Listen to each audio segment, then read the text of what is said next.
बिस्मिल्लाहिर्रहमानिर्रहीम। आज जो कहानी मैं आपको सुनाने वाली हूँ इसका नाम है डम डम डोलाई। डम डम डोला। आइए इसे स्टार्ट करते हैं। एक था डरपोक डाकू, नाम था उसका डम डम डोला। डोलता डोलता डाक खाने में डाका डालने चला। दूर से डाकिया नजर आया। डरपोक डम डम डोला डाक के डब्बे में छुप गया। डाकिया ने डाक का डब्बा खोला, डम डम डोला उछल के निकला। डाकिया डंडा लेकर पीछे दौड़ा। डरपोक डम डम डोला डर के मारे डाक के थैले में घुस गया।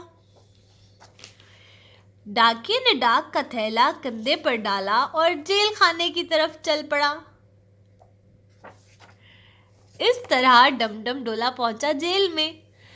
अगर आपको ये छोटी सी कहानी अच्छी लगी है और आप हमारे साथ और भी कहानियाँ पढ़ना चाहते हैं तो हमारे चैनल को सब्सक्राइब करें, इस वीडियो को लाइक करें और हमें इंस्टाग्राम और फेसबुक पर भी फॉलो करें। Thank you.